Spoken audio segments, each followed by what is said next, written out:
এই মেয়েটাকে কিছু বিজ্ঞানী একদম বরফের ভেতর জমে থাকা অবস্থায় খুঁজে পায়। তারা রিসার্চ করে জানতে পারে এই বডিটা 1000 বছর ধরে অ্যান্টার্কটিকা এইভাবেই বরফ হয়েছিল। কিন্তু তাদের মধ্যে একটা মেয়ে খেয়াল করে তার চোখের দিকে লাইট ফেলতেই চোখটা রিঅ্যাক্ট করতে শুরু করেছে, যেটা তাদেরকে কিছুটা ভয় পাইয়ে দেয়। আর তারপর যাচাই বাছাই করে তারা জানতে পারে যে আসলে মেয়েটা এখনো জীবিত আছে। তাই তারা বরফ গলানোর ব্যবস্থা করে আর একসময় মেয়েটাকে বরফের মধ্যে থেকে বের করে আনে।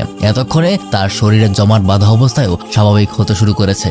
অবাক করার বিষয় হলো ধীরে ধীরে তার শরীর গরম হতে শুরু করেছে, এমনকি তার শরীরের রক্ত চলাচলও স্বাভাবিক হতে শুরু করেছে। তারও কিছুক্ষণ পর মেয়েটা তার জ্ঞান ফিরে পায়। এটা খুবই অদ্ভুত ঘটনা ছিল, যেখানে 1000 বছর ধরে জমে থাকা এই মেয়েটা এখনো জীবিত আছে। তবে মেয়েটা খুবই শান্তশিষ্ট ভাবে তাদের দিকে তাকিয়ে থাকে আর সেখানকার বিজ্ঞানীরা শুধু অবাক হয়েই যাচ্ছে। তারা খেয়াল করে মেয়েটার হাতে যে ক্ষত অংশটা ছিল সেটাও ঠিক হয়ে গেছে। কিন্তু সমস্যা হলো মেয়েটা এখানকার কারো ভাষা বুঝতে পারছে না। তারপর বিজ্ঞানীরা তার ডিএনএ স্যাম্পল জোগাড় করে যখন টেস্ট করে তারা দেখে যে বাকি সাধারণ মানুষের তুলনায় এই মেয়ের কোষগুলো প্রায় 100 গুণ দ্রুত গতিতে হিল হতে পারে। এমনকি তার ডিএনএ স্যাম্পলে থাকা বিভিন্ন বিষয় একটা স্বাভাবিক মানুষের মতো না। ঠিক ওই সময় তাদের ওপর একজন বিজ্ঞানী দৌড়ে এসে তাদের বেসের ভেতর ঢুকে পড়ে। তার অবস্থা খুবই খারাপ, কারণ বাইরের হঠাৎ তাপমাত্রা এতই নিচে নেমে গেছে যে ফিরতে ফিরতে তার শরীরের তাপমাত্রা অনেকটাই কমে গিয়েছিল। সেখানকার সবাই তাকে বাঁচানোর অনেক চেষ্টা করে, কিন্তু তার শরীরের বিভিন্ন জায়গায় রক্ত জমাট বাঁধতে শুরু করেছে। ঠিক ওই সময়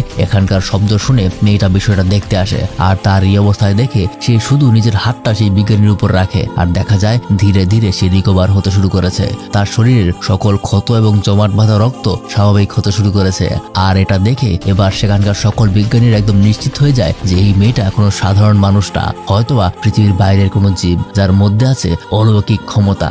ঠিক তখনই অপর দিকে একটা মেয়ে হঠাৎ অসুস্থ হয়ে পড়ে যায় আর ধীরে ধীরে অন্যান্যরাও অসুস্থ হতে শুরু করে, যার কারণে তারা বুঝতে পারে এই মেয়েটা অলৌকিক ক্ষমতাধর হলেও তার নিঃশ্বাস প্রশ্বাসে বাতাসে এমন কিছু পরিবর্তন হচ্ছে যা মানব শরীরে সহ্য হচ্ছে না। মানুষের জন্য সেই বিষয়গুলো কিছুটা ভাইরাসের মতো। তাই এবার মেয়েটা তাদেরকেও ঠিক করতে শুরু করে, কিন্তু ধীরে ধীরে সে নিজেও খুবই দুর্বল হতে শুরু করে, কারণ সে নিজের রিজেনারেশন ক্ষমতা দিয়েই তাদের ঠিক করছে, যার একটা লিমিটেশন আছে। আর তারপর বিজ্ঞানীরা তার রক্ত পরীক্ষা করে জানতে পারে বারবার অপর একজনকে ঠিক করার পর থেকেই তার শরীরের হোয়াইট ব্লাড সেল নামক রক্তকণিকার সংখ্যা দ্রুত গতিতে কমতে শুরু করেছে।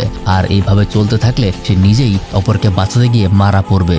বিজ্ঞানীরা নিজে থেকেই এই ভাইরাসের চিকিৎসা করতে শুরু করে, কিন্তু অপরদিকে মেয়েটা বুঝতে পারে এই ভাইরাসটা আসলে তার কারণেই ছড়িয়ে পড়ছে। তাই সে নিজের ভেতরে গিল্টি ফিল করছিল।